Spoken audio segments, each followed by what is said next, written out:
اب انہوں نے جو امامت کا عقیدہ بنایا تو اس کے ارکان ستہ جو ہے 6 ارکان وہ دیکھیں. امام باقر امام جعفر کون تھے، آئے وہ اہل سنت والجماعت میں داخل ہے یا نہیں، ان کی تقریب ضروری ہے یا نہیں. یہ 12 ائمہ کرام تھے. جیسے حضرت علی کرم اللہ تعالیٰ وجہ کو شیعہ کہتے ہیں، لیکن ہم نہیں مانتے، ہم کہتے ہیں وہ اہل سنت والجماعت ہیں، ان کی تقریب کرتے ہیں نا.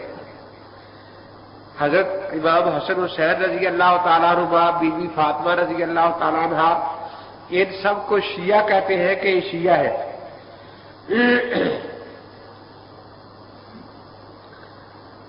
تو شیعہ ہم یہی کہتے ہیں کہ نہیں، حضرت بی بی فاطمہ بھی اہل سنت ہے، حضرات حسنین بھی اہل سنت ہیں. اسی طرح یہ جو باقی ائمہ حضرات ہیں ان میں سے بعض ہمارے تصوف کے سلسلے میں آتے ہیں. یہ ایک دوسری چیٹاگی ہے کہ آپ ان کو امام کے معنی میں کہتے ہیں. کس لیے کہتے ہیں؟ تو اس لیے کہ یہ ہمارے تصوف کے پیشوا ہے سارے. یہ جو 12 امام ہیں ہمارے تصوف کے سلسلے میں آتے ہیں. جس طرح امام بخاری رحمۃ اللہ علیہ حدیث کے امام ہیں، امام ابو حنیفہ رحمۃ اللہ علیہ فقہ کے امام ہیں، اسی طریقے سے یہ ائمہ حضرات جو ہیں یہ اپنے زمانے میں تصوف کے امام تھے، تو اس لیے ہم ان کو امام کہتے ہیں. تو ان کے ہاں امامت جو ہے، اب اس لفظ میں یہ چاندی پر ہے، ہمارے ہاں امامت نبوت کی نیابت کا نام ہے. وَلَقَدْ آتَيْنَا مُوسَى الْكِتَابَ وَجَعَلْنَاهُ هُدًى لِّبَنِي إِسْرَائِيلَ. آگے کیا ہے؟ وَجَعَلْنَا مِنْهُمْ أَئِمَّةً يَهْدُونَ بِأَمْرِنَا، کہ یہ ائمہ جو ہے یہ نبیوں کے نائب ہوتے ہیں جو ان کے احکام کو آگے پہنچاتے ہیں. تو ہمارے ہاں امامت جو ہے وہ نبوت کی نیابت کا نام ہے. امام نبی کا نائب ہوتا ہے، نبی کی شریعت سمجھاتا ہے، نبی کی شریعت لوگوں تک پہنچاتا ہے. لیکن ان کے ہاں امام کا وہ مقام نہیں ہوتا. ان کے ہاں امام کا مقام نبی سے بڑا ہوتا ہے. ہمارے امام کو سمجھنے کے لیے جیسے مسجد کا امام ہے، اب وہ نہ محسوس ہوتا ہے کہ اللہ نے مقرر کر کے بھیجا ہو کہ خیر مدارس کی مسجد میں فلاں امام ہے، نہ معصوم ہوتا ہے، اس سے خطا بھی ہوتی ہے، غلطی بھی ہوتی ہے، نماز میں بھی غلطی ہو جاتی ہے، بھول جاتا ہے. لیکن رافضیوں کے ہاں پہلی شرط یہی ہے کہ امام جو ہے وہ معصوم ہوتا ہے. چنانچہ اصول کافی صفحہ 200 جلد 1 پر ہے، معصوم المطہر من الذنوب والمبرأ من العیوب، اور صفحہ 203 جلد اول پر تو صاف لکھا ہے فہو معصوم. بہار الانوار میں ملا باقر منشی لکھتا ہے صفحہ 193 جلد 25 پر وہم المعصومون من کل ذنب وخطیۃ. دوسرا یہ کہ جس طرح انبیاء علیہ السلام منصوص ہوتے ہیں، یعنی نبوت جو ہے یہ ایک منصب کا نام ہے، ڈگری کا نام نہیں. ڈگری تو ہر آدمی لے سکتا ہے نا، میٹرک کر سکتا ہے، ایف اے کر سکتا ہے، بی اے کر سکتا ہے، ایم اے کر سکتا ہے. لیکن جو منصب ہوتا ہے وہ حکومت کی طرف سے ملتا ہے. کتنے لوگ یہاں ملتان میں ہوں گے جو ملتان کے ڈی سی یا کمشنر سے زیادہ پڑھے ہوئے ہیں، لیکن ان کو کوئی کمشنر نہیں کہہ سکتا. ان کے پاس ڈگریاں زیادہ ہوں گی لیکن پھر بھی ان کو ڈی سی اور کمشنر نہیں کہا جا سکتا، کیونکہ یہ منصب ہے، ڈگری نہیں. تو ان کے ہاں نبوت جو ہے، امامت، یہ بھی نبوت کی طرح منصوص چیز ہے. اللہ تعالیٰ امام بناتے ہیں اور انسان امام نہیں بناتے. تیسرا یہ ان کے ہاں ہے کہ امام مفترض الطاعہ ہوتا ہے. جس طرح کافی میں لکھا ہے ائمۃ علیہم السلام نور اللہ عز و جل، اور لکھا ہے کہ ان کی اطاعت جو ہے وہ فرض ہوتی ہے. اصول کافی صفحہ 186 جلد 1. تو ہمارے ہاں مفترض الطاعہ صرف خدا کے پیغمبر ہیں، اس لیے ہم ائمہ کی تقلید کو واجب کہتے ہیں، کیونکہ ائمہ معصوم نہیں ہوتے، نبی معصوم ہوتے ہیں. تو